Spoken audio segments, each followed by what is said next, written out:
Se registró una persona asesinada ayer, en lo que va de la mañana. Durante viernes, sábado y domingo fueron 10 las personas asesinadas. 6 el viernes, incluyendo pues un ataque a un convoy de policías estatales, entre ellos al parecer un objetivo el comandante Caimán. El sábado con 3, ayer con una persona. Hoy hay personas desaparecidas, eso sí, en Mazatlán a través de redes sociales se publicaron su búsqueda. En estos 3 meses que se cumplen hoy de estas confrontaciones violentas aquí en Sinaloa serían 552 personas asesinadas. Es terrible lo que está pasando en Culiacán, la capital de Sinaloa. Esta batalla entre dos bandos poderosos del crimen organizado están desangrando lenta y dolorosamente a Sinaloa. La batalla entre los hijos de uno y los simpatizantes del otro están tiñendo las calles de rojo, en una batalla que parece no tener fin y que afecta no solo a estas dos pandillas, sino a todos los ciudadanos que no tuvieron más opción que detener sus vidas por tiempo indeterminado, rezando por, obviamente, no terminar en medio de un fuego cruzado constante y convertirse en una víctima más de la cual no habrá justicia. Y es que el 17 de diciembre del año 2024 se cumplieron 100 días de esta batalla civil por el control del cártel de Sinaloa. Y aunque vamos empezando un nuevo año, esto parece no tener fin, no haber tregua. Casas familiares y negocios quemados, tiroteos por la noche y las calles vacías por el miedo. Cada día nuevo amanece con personas desvividas, en bolsas y quemadas. Cuerpos en partes que nadie se atreve a levantar de las calles, ni las mismas funerarias, ni las ambulancias, menos la policía. Para que te hagas una idea, no hay paz. Pero, ¿cómo inició esta batalla? Pues déjame te platico.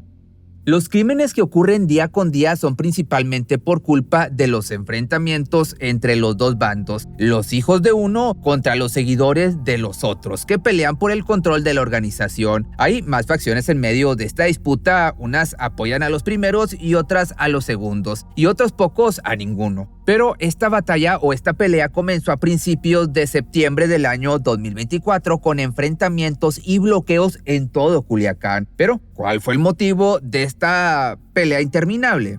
Pues es que todo comenzó con una traición sucedida en junio del año 2024, cuando uno de los hijos del Chapo, Joaquín Guzmán López, entregó al gobierno de los Estados Unidos al Mayo Zambada, nadie más que su padrino y viejo socio de su padre. El Mayo era un líder emblemático, una figura construida a través de los años, una suerte de símbolo nacional para muchos. Nunca en medio siglo en la ilegalidad había pisado una celda, sin embargo fue traicionado por la persona menos esperada. 4 camionetas esperaban sobre la pista el aterrizaje de una avioneta blanca en el aeropuerto de Santa Teresa, que viene siendo un pequeño pueblo de poco más de 6,000 habitantes en la frontera entre Estados Unidos y México. De la aeronave bajaron Joaquín Guzmán López, hijo del Chapo, e Ismael El Mayo Zambada, fundador y capo de capos del cártel de Sinaloa. Todo pasó rapidísimo. La captura a cargo de agentes del FBI y la DEA fue, podemos decir, limpia. No se disparó ni una sola bala para apresar a uno de los jefes más buscados y poderosos del mundo.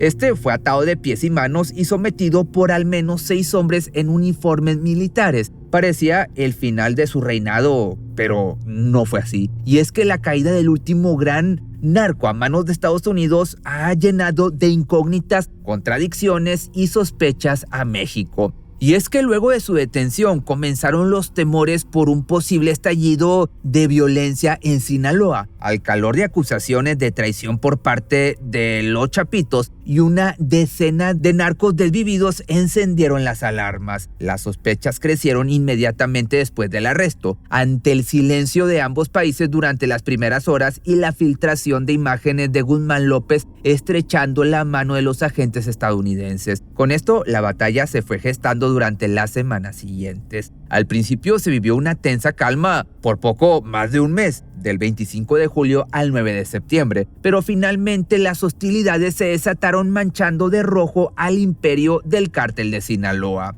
La captura del Mayo generó una reorganización entre este grupo mexicano que no se veía desde el año 2008, cuando la captura de Alfredo Beltrán Leiva, traicionado por el Chapo Guzmán y sus socios del cártel de Sinaloa, rompió lo que se le llamaba la Federación, integrada por los cárteles de Sinaloa, de Juárez y del Milenio.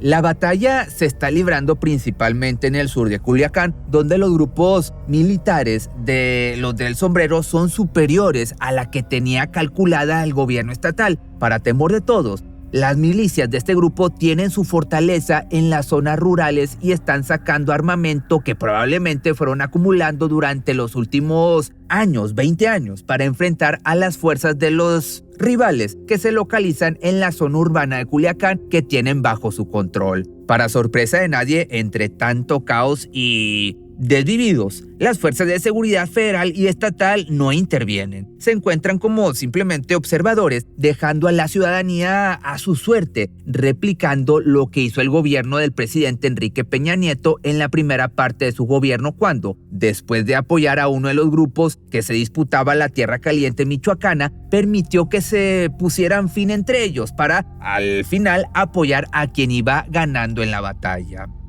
Se observa que al menos 4 guardias nacionales bajan de su vehículo e intentan detener a los tripulantes de 2 camionetas que cargaban combustible en esa gasolinería. Les apuntan con sus armas. En ese momento arrancan las camionetas de los presuntos delincuentes, pero una de ellas se regresa. Sus ocupantes disparan contra los guardias nacionales.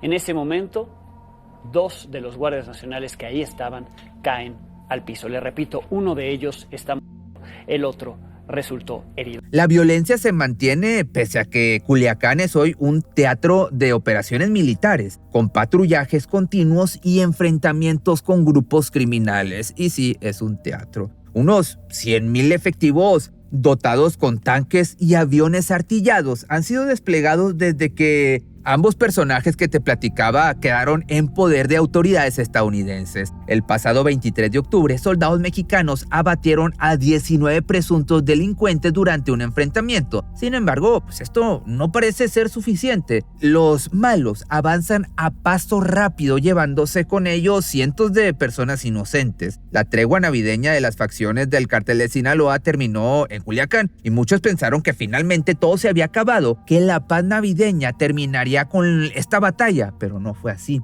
Y es que luego de las fiestas, la ciudad tuvo una nueva jornada de violencia en la sindicatura de Costa Rica. Luego del caos se hallaron varios cuerpos, entre ellos los restos de una persona que estaba dentro de una hielera. La gente de repente se informa por canales de WhatsApp y consume fotos de como videos de TikTok, siempre a la espera de otro, de uno más, del siguiente. La localización de esta hielera se hizo al lado de una barda sobre la calle Colinas de la colonia Progreso, ubicada al sur de Culiacán. El cuerpo dentro de esta era de un hombre de esta hielera, de un hombre entre 45 y 50 años, mismo que tenía un pantalón azul marino con blanco. La sindicatura de Costa Rica ha sido escenario, por cierto, de múltiples hechos violentos. Sin embargo, los días 24 y 25 de diciembre transcurrieron, con relativa calma, pero los eventos del 26 de diciembre rompieron esa breve tregua entre las facciones de ambos grupos, dejando al descubierto la persistencia de la violencia en esta zona del país. Otro macabro descubrimiento sacudió a la ciudad cuando restos de personas en avanzado estado de descomposición fueron encontrados en un camino de terracería, luego de que un reporte ciudadano alertara a las autoridades que unos perros callejeros estaban devorando lo que parecían ser extremidades. Al llegar al lugar, elementos de la policía estatal confirmaron la presencia de huesos humanos y tras una inspección más detallada encontraron un cráneo a pocos metros de distancia. Junto a los restos se halló una playera negra que se presume pertenecía a la víctima. Era tan avanzado el estado de descomposición del cuerpo que hasta el momento no se ha podido identificar a la persona.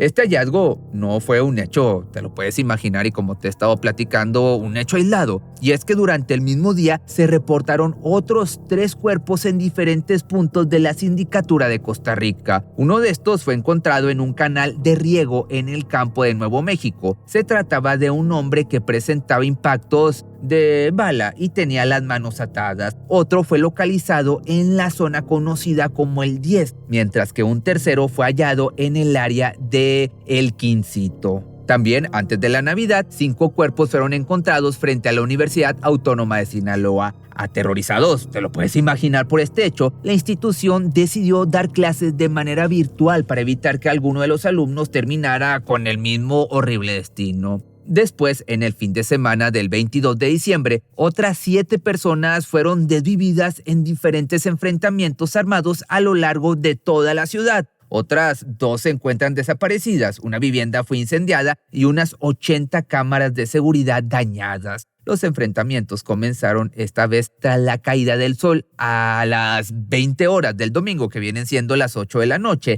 3 hombres que viajaban en una camioneta fueron desvividos a tiros en la colonia La Amistad. Una hora después, un repartidor de comida se convirtió en la 4ª víctima de estas personas, de estos grupos, en la colonia El Barrio. Y a poca distancia de ahí, y con solo unos metros de diferencia, otro hombre fue liquidado mientras conducía a su casa. A las 10 de la noche, otro hombre herido irrumpió pidiendo ayuda en una farmacia frente a un cuartel del ejército, la 9ª zona militar. Sin embargo, perdió la vida ahí. Horas después, la 7ª víctima apareció en la colonia Adolfo López Mateo. Había sido golpeada en la cabeza. Y la noche no acabó con esta violencia, con este reguero de sangre. Y es que los matones del cártel atacaron a plomo tiendas de licores, restaurantes y viviendas particulares. Que aparte, las personas desvividas no creas que es la única consecuencia de esta batalla. Y es que a la cuota de sangre se suma la pérdida de unos 30,000 empleos en Culiacán, casi 1/3 de los trabajadores inscritos en el Seguro Social. Que por cierto, de cuando estoy grabando esto, el día de ayer, de hecho, cerraron el IHOP, este restaurante de comida americana en Culiacán.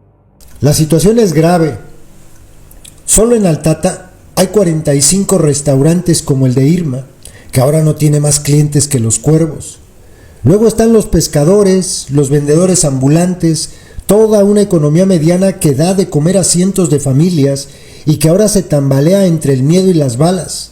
La cifra sería mayor si se considera el vasto sector informal. Incluso el club de fútbol profesional Dorados de Sinaloa, que llegó a ser dirigido por el astro argentino Diego Maradona, se mudó momentáneamente a Tijuana a finales de octubre. Para que te des una idea de cómo está esa parte del país. Otras localidades de Sinaloa también resisten el golpe expansivo de esta batalla, como Atlanta, en la costa del Pacífico, que los fines de semana solía estar repletos de turistas ávidos de sus mariscos. Hoy los mozos pasan horas en las puertas de los negocios esperando a los comensales que nunca llegan. Hay muchos negociantes que se rinden y que tiran la toalla, y es entendible. Otros aún tienen esperanzas y piden al municipio la suspensión del cobro de impuestos como una ayuda para poder sobrellevar este momento tan difícil para los negocios. Cristina Ibarra, presidenta del Colegio de Economistas de Sinaloa, compara el estado actual de Culiacán con los cierres ocasionados por esta enfermedad que vivimos hace algunos años. De hecho, algunas empresas volvieron a teletrabajo, que lamentablemente va a ser más difícil recuperar la actividad económica en las zonas turísticas. Y es que las personas no pueden trabajar libremente porque se encuentran en constante peligro. La economía en aquella zona del país basa su dinamismo en el comercio y los servicios, especialmente restaurantes y hoteles.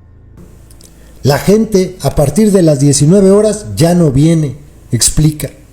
En declaraciones estas semanas a la prensa, los empresarios de Sinaloa han calculado el daño económico de estos meses en 18,000 millones de pesos, unos 800 millones de euros, además de la pérdida de miles de empleos. La ciudad está paralizada. Antes, este tipo de ataques eran 2 o 3 días en ciudades pequeñas con cierta, tradición de violencia, pero ahora es en una capital de 1 millón de habitantes. Los niños no van a las escuelas, muchos comercios, como te he estado diciendo, no funcionan. Hay escasez de alimentos en los pueblos aledaños. Aparte de esta batalla civil entre las 2 facciones del cártel, también hay 2 cosas que son distintas en esta ocasión. y es que la gente se autoimpuso un toque de queda y las redes sociales están proliferando el miedo con videos muy crudos. Algunos falsos, pero otros sí son ciertos, que generan una sensación abrumadora y solo aumentan más el pánico colectivo.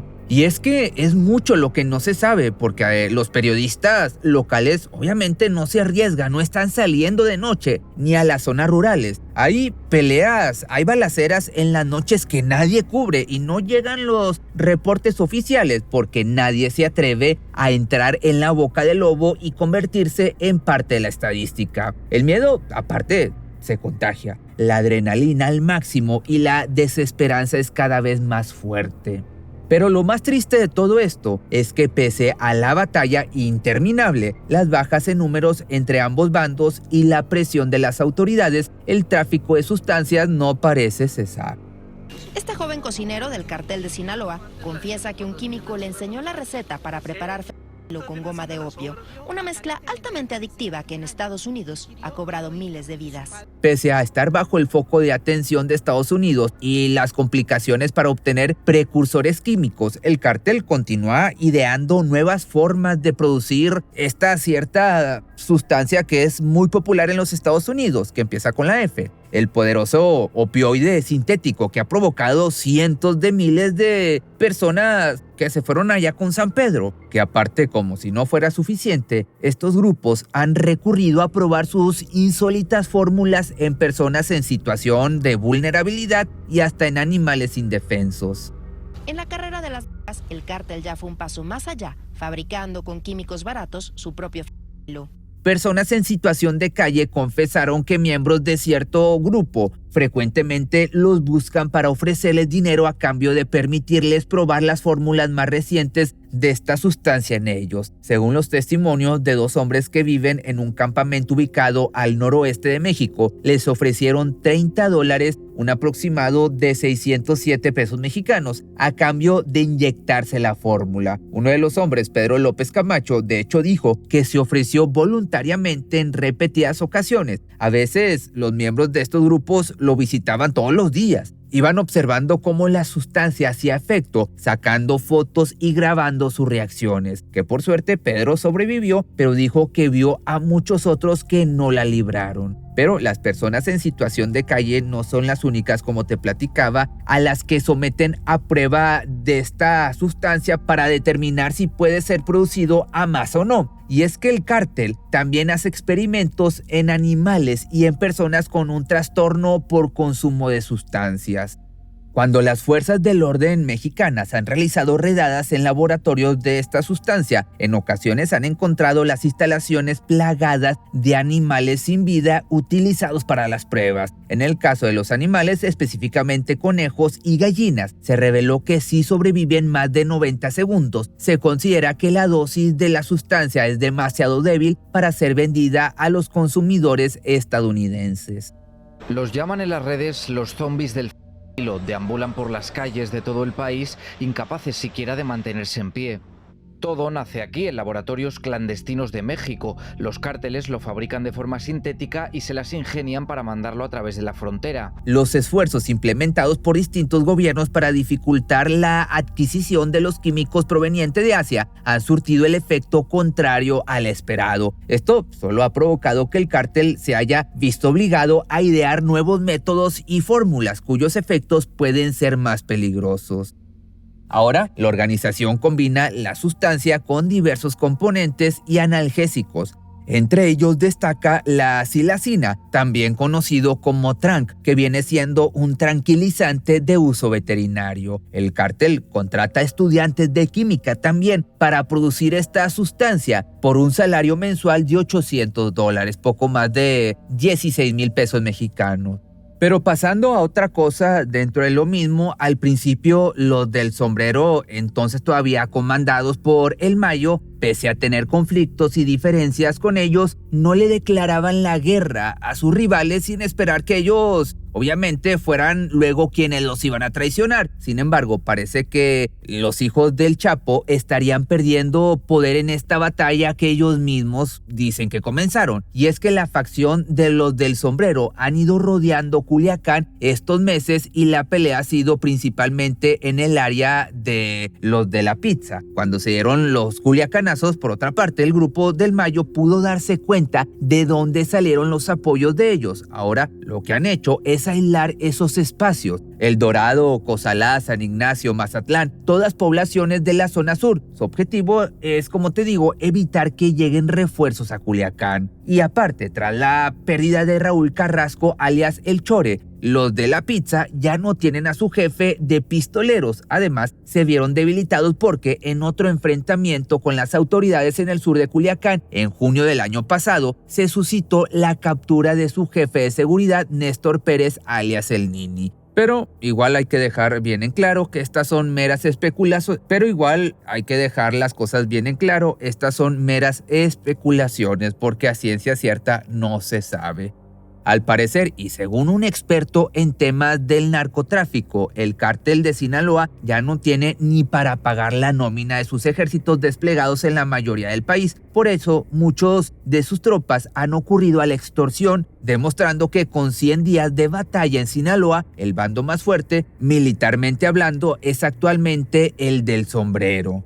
De igual forma, lo que te estoy platicando es al momento en que estoy grabando este video y en lo que el experto, según su experiencia, comenta. En cualquier momento pudiera cambiar todo.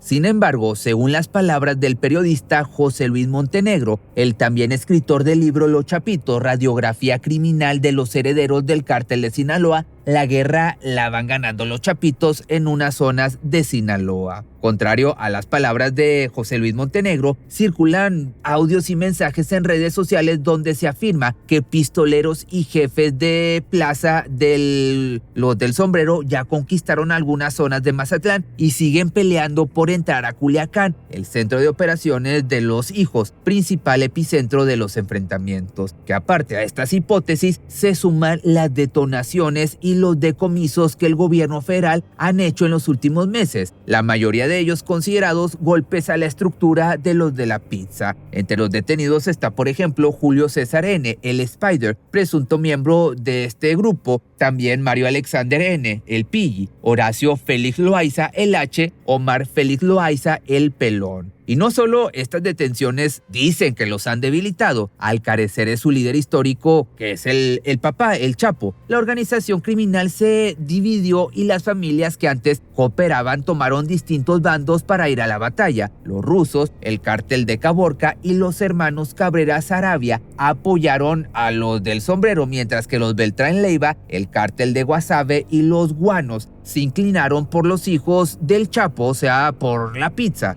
o también llamados los menores. Además, las autoridades han decomisado más de 1 tonelada de esta sustancia, de este opioide, presuntamente propiedad de Fausto Isidro Mesa Flores, aliado de los menores y líder del cártel de Guasave. Que por otro lado, hay gente que apoya más a los del sombrero, que tienen la imagen de ser más, digamos, de la vieja escuela, que andan en chanclas y sombrero y no se meten con el pueblo, y que vienen de la amapola y la hierbita de la felicidad. Que esto sea cierto, no lo sé, es lo que dicen. En cambio, los Hijos son más vistos por la población como un cártel nuevo y más violento, con opulencia, movimiento de sustancias sintéticas, y en ese sentido la gente toma sus propias conclusiones. Que de igual forma a estas alturas no importa quién salga victorioso. El pueblo quiere que haya un ganador para que ya termine esta batalla de una vez por todas y puedan continuar con sus vidas, que lamentablemente con muchas personas menos en sus familias y con la economía completamente pisoteada.